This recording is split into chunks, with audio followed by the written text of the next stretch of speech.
Abril ng 2026 sa Ukranya. Naglabas ng larawan ang mga drone operator ng bagong sandatang ginagamit kontra Rusya.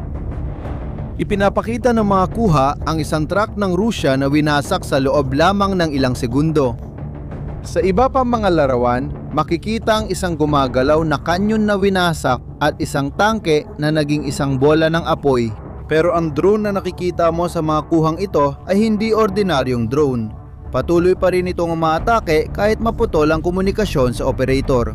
Nakikilala nito ang mga target mag-isa at na-update mula sa malayo ng mga bagong taktika gaya ng cellphone mo. 62,000 euro lang ito, presyo ng karaniwang kotse, pero nakakasira na ng milyong halaga ng kagamitang militar ng Russia. Pero ang pinakakakaibang detalye ay wala sa mga iyon. Ang drone na ito ay inimbento sa isang bansang dati may sirang hukbong sandatahan. Dito nagsasanay ang mga sundalo gamit ang hawakan ng walis, hindi baril. Ngayon, ang parehong bansang iyon ay nag-e-export na sa Ukraine ng uri ng sandata na dati nakikita lang ng mundo sa mga pelikula. HX-2 ang tawag sa drone na ito. 12 kilo lang ang bigat nito at kayang buhatin ng isang sundalo. Lumilipad ito ng 200 at 20 kilometro kada oras, mas mabilis kaysa karamihan ng sasakyan.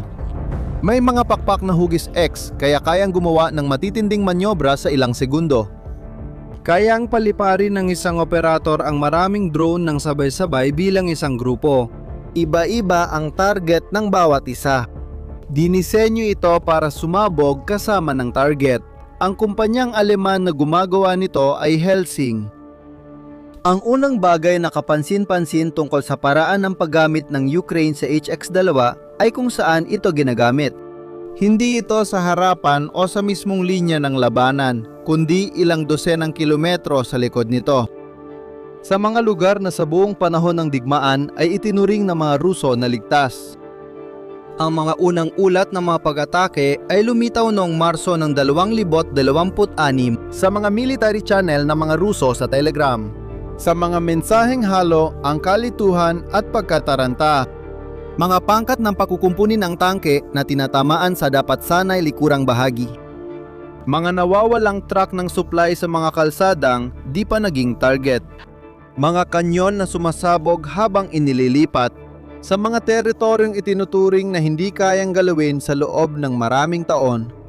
Ang tumama ay ang HX-2 at ang ginagawa niya ay hindi pa nagagawa noon. Atakihin ang lohistika, hindi ang sundalo. Putulin ang supply, hindi ang bumutas sa linya ng labanan. Sa mga naunang digmaan, kailangan ng ganitong misyon ng mahal na mga misil gaya ng HIMARS ng Amerika o mga eroplano na may sopistikadong armas. Sa Ukraine, ginagawa ito gamit ang mga drone na kasya sa mga braso ng isang sundalo lang. At ang halaga nito ay katumbas ng presyo ng isang karaniwang kotse. Bago dumating ang HX-2, 3 lang ang pangunahing opsyon ng Ukraine para maabot ang mga target sa likod ng linya ng kalaban, sa loob ng teritoryong hawak ng mga Ruso. Ang una ay ang mga misil na HIMARS na ibinigay ng Estados Unidos. Isa itong sistema ng mga rocket na inilulunsad mula sa mga truck. Bawat misil ay nagkakaalaga ng humigit kumulang $150,000. Nakadepende ang supply ng munisyon sa kung magpapadala pa ang Estados Unidos. Noong 2025, bumaba ng husto ang mga padala. Ang mga sundalong Ukranyano sa harapan ay nagsimulang mag-ulat na bihira na nilang marinig ang tunog ng HIMARS na nagpapaputo. Ang pangalawang opsyon ay ang mga cruise missile na Storm Shadow. Ibinigay ng United Kingdom at Pransya. Mga misil itong pangmalayuan. Pinapaputok mula sa mga eroplanong pandigma. Halos $2 milyong ang halaga ng bawat isa. Kailangan ng modernong eroplanong pandigma para mapaputok ang mga ito. Kaunti lang ang ganitong eroplanong pandigma ng Ukraine. Ang ikatlong opsyon ay ang mga drone ng Ukraine na may first-person view. Ginawa ng maramihan sa mismong bansa. Ito ay maliliit na drone na pinapalipad ng isang tao habang nakatingin sa isang screen ng real time. Parang sa isang video game. Mura ang mga ito pero maikli lang ang naabot. Kadalasan wala pang 20 kilometro. Ang tuloy-tuloy na komunikasyon sa pagitan ng drone at operator ay madaling maapektuhan ng electronic warfare ng Russia. Ang HX-2 ay hindi katulad ng alinman sa mga iyon. Kasabay nito, pinagsasama ang pinakamaganda sa tatlo. Mayroon itong abot na parang isang cruise missile, 100 kilometro. Ginagawa ito ng maramihan tulad ng mga maliliit na FPV drone na ito. At nagkakahalaga ito ng 62,000 euro. At mayroon pa itong artificial intelligence. Sa unang pagkakataon, may hawak ang Ukraine ng isang sandata na pinagsasama ang abot, otonomiya at mass production. Walang katumbas ang mga Ruso. Ang drone nila, ang Lancet, ay kahawig ng HX-2 sa panlabas. Parehong timbang, parehong silweta. Pero lumilipad lang ito ng kalahati ng distansya at mas umaasa ito sa operator. Hindi rin ito kasing dami ng ginagawa ng Helsing sa Alemanya. At ang pinakamahalagang detalye, Para sirain ang isang Russian tank na nakakahalaga ng $4 na milyong, kailangan na lang ngayon ng Ukraine gumastos ng 62,000. bumaliktad na ang matematika ng digmaan. Ngayon, pumapabor na ito sa Ukraine. Ang kumpanyang nasa likod ng HX-2 ay itinatag sa Munich noong 2021 at wala pang 5 taon mula noon. Ngayon, ito'y nagkakahalaga ng 12 bilyong euro. Ito ang defense startup na may pinakamataas na halaga sa Europa. Ang pinakakamanghamanghang detalye ay kung sino ang nagbabayad ng lahat. Ang presidente ng konseho ng Helsing, si Daniel Ek. Tagapagtatad ng Spotify, pinakamalaking music platform sa mundo. Bawat play sa kahit anong kanta saan mang panig ng mundo. Pinadami ni Ek ang kanyang yaman at inilipat ito para gumawa ng mga drone. Gamit ang artificial intelligence. Nang malaman ng mga musikero noong 2025, nagsimula ang mga boycott. Tinanggal ng Massive Attack ang buo nilang discography sa plataporma. Sumunod ang iba pang banda. Maya-maya, huminto na si Daniel Ek sa pamumuno ng Spotify. Pero nanatili pa rin siya sa kumpanya, sa isang mas tahimik na posisyon. Nananatili rin siyang presidente ng Helsing. Ang kumpanyang gumagawa ng drone, ang Helsing, ay hindi laging matagumpay. Noong Enero 2026, hinarap ng kumpanya ang pinakamalupit nitong pagsubok. Noong Enero 19, naglabas ang Bloomberg na mapanirang ulat. Binangit ang militar na dokumento ng Alemanya at mga di pinangalan ng source sa Ministeryo ng Depensa ng Ukraine. Ayon sa ulat, pumapalya ang HX-2 sa mga field test. Maraming drone ang di nakakalipad. Ang iba naman ay dumarating sa Ukraine na wala ang mga AI na component na ipinangako. At yung mga drone na nakakalipad ay nawawalan ng koneksyon sa mga operator kapag binablock ng mga Ruso ang signal. Agad ang naging reaksyon. Itinigil muna ng Ukraine ang mga bagong order. Ang drone na sana ang pinaka-advanced na sandata ng Europa laban sa Russia. Parang pumalpak na bago pa man magsimula. Itinanggi ni Helsing ang paratang, pero mukhang wala ng ibang nakikinig. Pagkatapos ng 60 araw, may nangyaring di pa nangyari sa kasaysayan ng mga kumpanyang pangdepensa. Kinuha ng mga ininyero sa Munich ang mga ulat ng pagkabigo mula sa front ng Ukraine. In-update nila ang drone software. Naglagay sila ng matitibay na panlabas na antena laban sa pagharang ng signal. Ipinasa nila lahat ito sa mga drone sa field sa pamamagitan ng iisang wireless na update. Noong kalagitnaan ng Marso, 60 araw matapos ang ulat ng Bloomberg, lumabas ang unang ulat ng pag-atake sa mga channel ng Russia. Ipinapakita ng mga kumakalat na larawan ng wreckage na nagbago na ang drone. Mas malalaking antena sa labas, mga bagong bahagi. Ang HX-2 ay bumalik na. At gumagana ito. Dito, nagbago ang makabagong digmaan magpakailanman. Bakit? Dahil sa bilis ng pag-aangkop na ito.